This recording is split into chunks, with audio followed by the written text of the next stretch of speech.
Assalamualaikum warahmatullahi wabarakatuh. Sampurasun. Perspektif berpikir sebuah negara Indonesia itu ada falsafah Sunda itu yang sangat kuat. Bihari, Kiwari, dan Poisu. Artinya alam bihari itu ada dua. Satu alam dulu sebelum kita ada, yang kedua alam ketika kita ada. Sehingga kalau memimpin sebuah wilayah itu harus bertanya pada dulu diciptakannya Purwakarta oleh Allah, oleh Tuhan, apa sih gagasan Tuhan tentang tempat itu? Karena apa gagasan Tuhan tempat itu, maka kontemplatif yang dilakukan oleh pemimpin itu harus masuk pada wilayah-wilayah kosmopolitanisme. Kosmopolitanisme itu kan sebenarnya bukan tren yang kayak hari ini dunia media seperti itu, tetapi pada alam-alam bawah sadar tentang rencana, tentang gagasan. Saya yakin Tuhan bikin Purwakarta itu dengan gagasannya, dengan ciri khasnya, dengan identitasnya. Karena dia dibangun, ini tanahnya, ini airnya, ini udaranya. Sehingga saya mencoba merumuskan 4 hal yang orang menyebutnya Sunda Wiwitan. Padahal itu kan sebuah ideologi pemahaman penciptaan manusia pada asasi. Saya lalu mengatakan orang Sunda Wiwitan itu 4 kalimat tunggal, 4 yang bersenyawa menjadi satu kekuatan utuh: tanah, air, udara, matahari. Tanah, air, udara, dan matahari dalam perspektif nalar ketuhanan itu adalah energi. Karena perspektifnya energi, kapan dia berenergi? Manakala bersenyawa dengan makhluk apapun itu. Nah, ketika bersenyawa dengan manusia, maka dia menjadi kekuatan energi. Sehingga dalam pemikiran saya, tanah itu berenergi, air itu berenergi, udara itu berenergi, matahari itu berenergi. Dan manusia itu membangun tidak boleh lari dari cikal bakal penciptaan keempat hal tadi. Dan dalam pandangan saya, manusia yang bersenyawa dengan 4 energi dasar tersebut itulah orang yang beragama, itulah orang yang bertuhan. Departemen Pendidikan merumuskan pendidikan berkarakter dengan 18 kerangka berpikir yang masing-masing satu kerangka itu masing-masing satu sosialisasi dan satu proyek. Kalau saya 18 itu adalah satu kesatuan yang utuh dan menjadi satu kebijakan strategis. Yang diantaranya kemarin saya mengeluarkan sebuah statement larangan bagi guru memberikan PR akademis pada muridnya. Karena kalimat PR itu adalah kalimat pembodohan. Kenapa? Itu kan pekerjaan sekolah, bukan pekerjaan rumah. Pekerjaan rumah itu bagi saya itu ngepel, pekerjaan rumah. Potong rumput, pekerjaan rumah. Ngasih makan kambing, pekerjaan rumah. Bikin robot-robotan, pekerjaan rumah. Tapi ngerjain matematika, fisika yang akademik di buku itu pekerjaan sekolah, bukan pekerjaan rumah.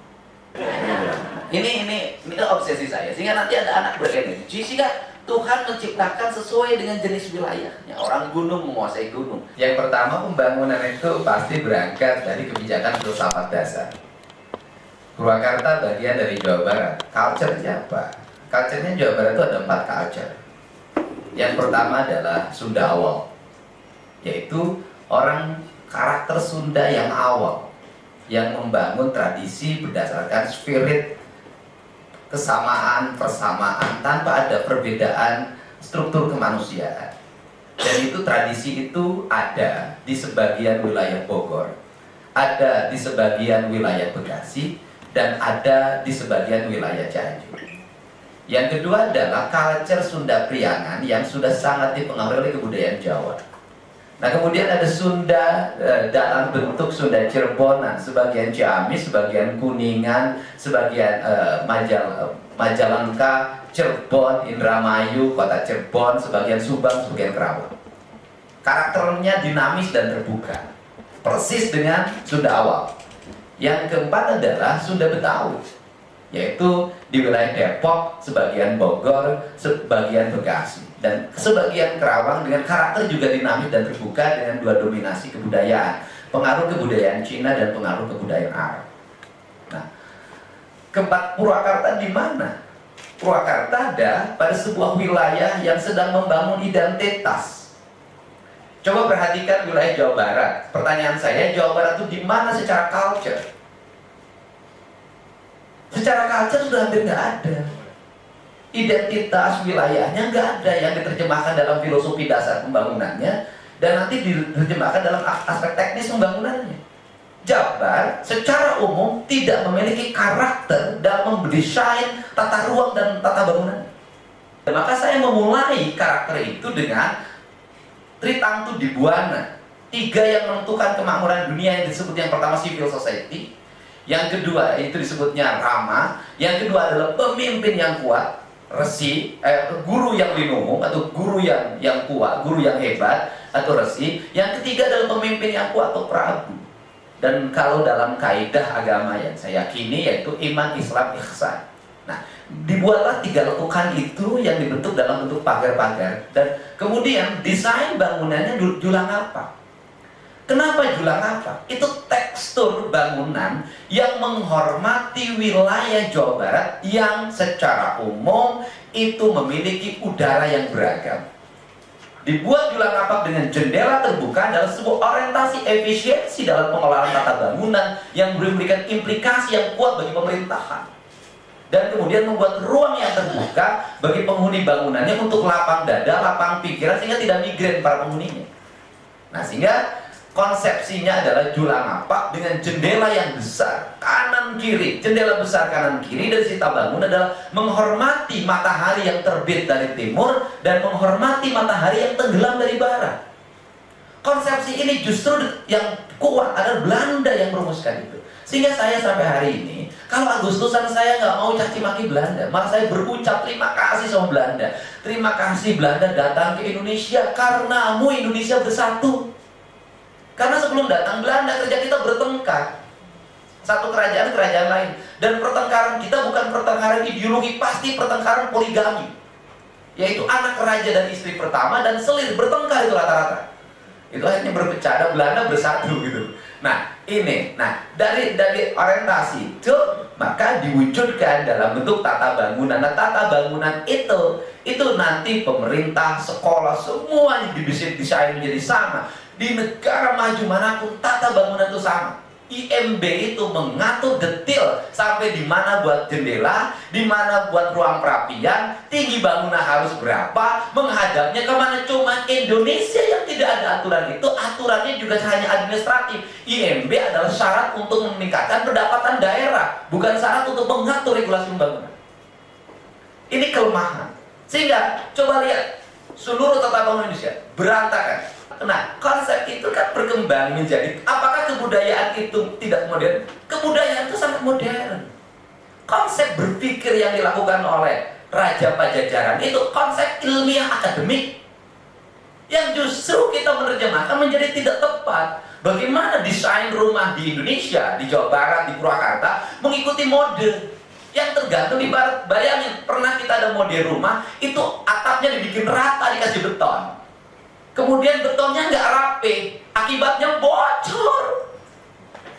Nah, konsepnya kalau dibikin ke atas maka itu jatuh. Dan yang paling menarik, saya lagi menekuni sekarang atap kantor diganti pakai injuk itu. Ternyata ada kekuatan dahsyat spiritual di situ. Ketika air jatuh ternyata di injuk itu nggak langsung ke bawah. Dia menyerap dulu dan jatuhnya pelan banget, gemulai itu air luar biasa, kayak Nyi Ratu Kidul aja saya lihat.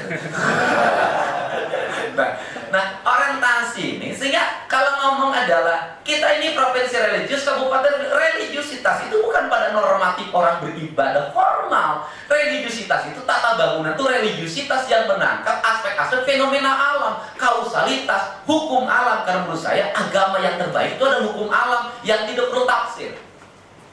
Nah, dari situ nanti kita terjemahkan dalam karya apa? Dalam karya seluruh orientasi pembangunan. Sehingga pembangunan itu kata filsafat dasar Sunda itu, dunia itu ada 3, Ded. Apa itu? Dunia atas, dunia tengah, dunia bawah. Dunia atas disebutnya dunia parahyangan, yaitu para leluhur. Apa itu? Konsepnya hutan. Karena konsepnya hutan, maka leluhur Sunda itu tidak pernah dikubur, tapi dia melakukan moksa seperti Ngahyang masuk ke hutan, sehingga hutannya menjadi hutan larangan. Bagaimana filsafat dasarnya itu ada di wayang. Urang tenden dihandelem hiem gesan sampeureun, cak urang tunda dihanjuang siang gesan alaeun, parati coklat bawaeun dituruban ku mandepun di wadahan cupu manik asdagina dibuka gunung ngaliwat, anu ruh kasemuna, anu apal kabasana, anu rancingas rasana, anu rancage hate, na putra putu 3.000 begawan samidak 5 nu hayang dilalakonkeun moal ngarti sia. Apa itu filsafat dasarnya? Filsafat dasarnya adalah kemakmuran orang Purwakarta, kemakmuran orang Bogor, kemakmuran orang Bekasi, kemakmuran orang Tatar Sunda tergantung pada gunungnya. Nah ini berkembang menjadi sebuah kekuatan dimensi spiritual yang sebenarnya ini imajinatif, ideologis yang tinggi, dan itu bisa masuk dalam peradaban dunia tingkat tinggi.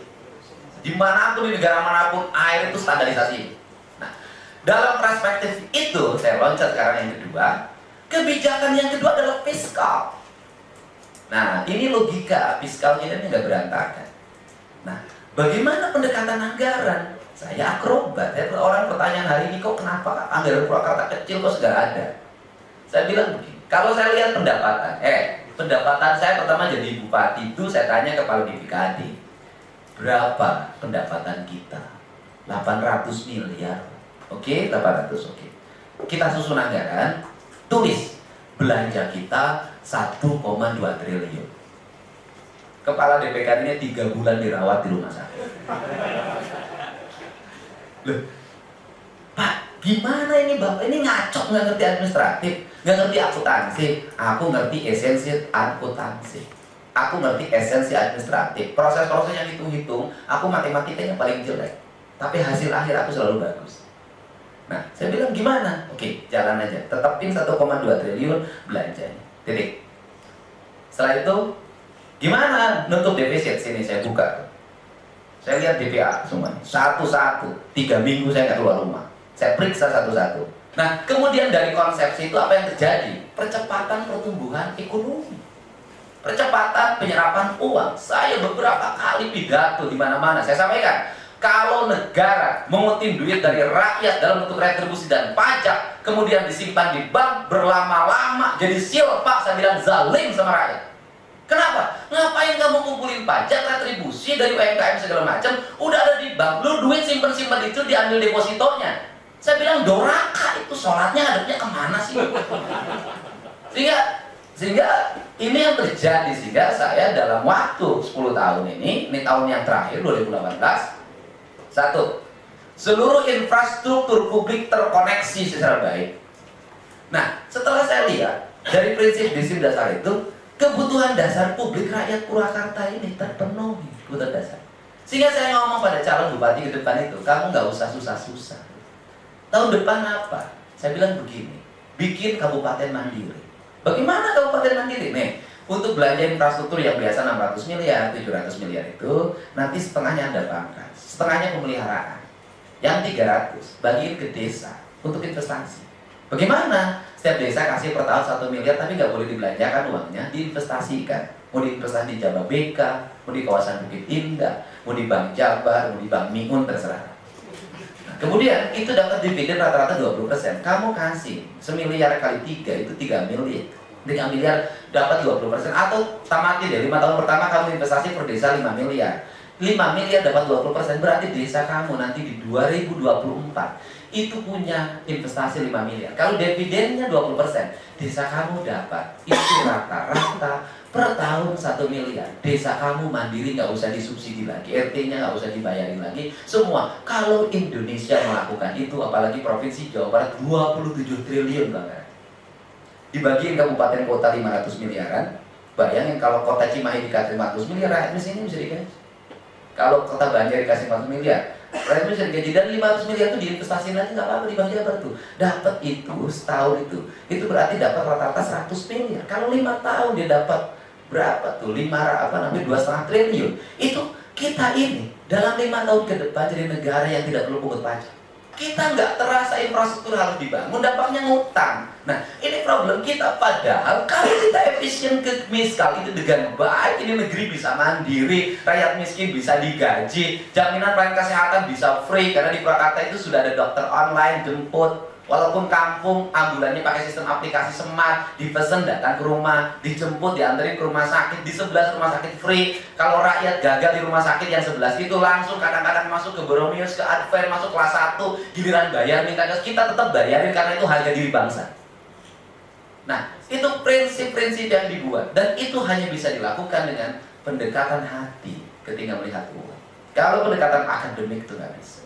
Karena pendekatan hati, maka saya katakan bahwa sistem keuangan kita ini bisa melahirkan sistem keuangan yang melahirkan nilai-nilai keadilan lingkungan, keadilan kemanusiaan, dan keadilan kebangsaan yang dibangun dalam spirit yang kuat. Ini problem-problem sistem fiskal kita yang tidak mencerminkan distribusi keadilan, yang melahirkan kekacauan pengelolaan pemerintahan.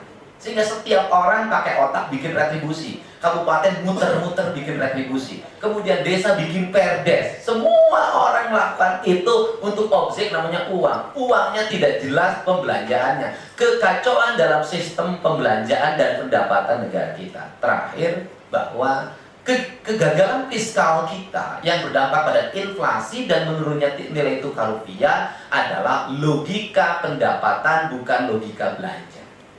Seharusnya segera dibagi distribusi. Yang ini hak saya, yang ini kewajiban saya. Dibuka anggaran ini menjadi cepat dan efisien. Sayang negeri ini nggak kompetitif. Fiskalnya nggak jelas belanjanya. Inilah prinsip-prinsip yang saya miliki, sehingga terakhir itu saya teman-teman Kang Didi ngomong di Smart City gitu. Aku nggak ngerti Smart City itu apa, makhluk apa.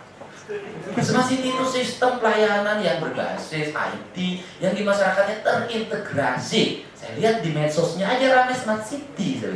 Yang aku tahu itu, aku buka SMS Center kalau rakyat sakit, atau buka pelayanan lewat media, rakyat sakit, aku jemput, rakyat ada rumah jelek, aku cepat perbaiki, respon aku sampaikan. Aku punya tim yang setiap hari bekerja melayani mereka.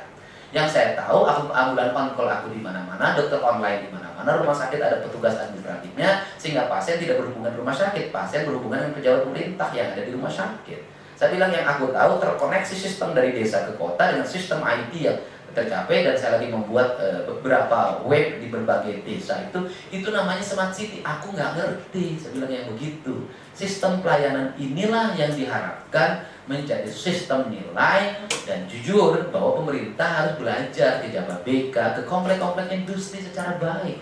Saya lihat lapangan golf indah banget, ditata dengan baik, kelapanya bagus. Saya perhatikan, oh iya, ini jalan-jalannya ditata dengan baik. Kalau pemerintah dibuat begini, luar biasa negeri. Tetapi selain itu juga orang Jawa Barat punya prinsip bahwa orang yang bahagia itu orang yang tidak pernah kemana-mana. Karena orang yang sering pergi ke sana kemana orang depresi. Jadi kalau orang Jawa Barat memang banyak bahagia di rumah, memang orang Jawa Barat lebih bahagia, tanahnya subur, jadi tidak pernah kemana-mana. Sehingga Mas datang ke sini ini saking bahagianya kami.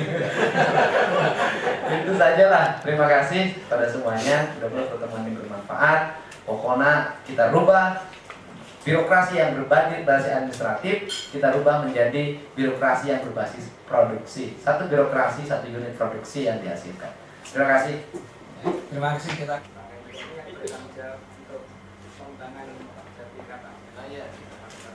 Boleh ke Purwakarta Pak?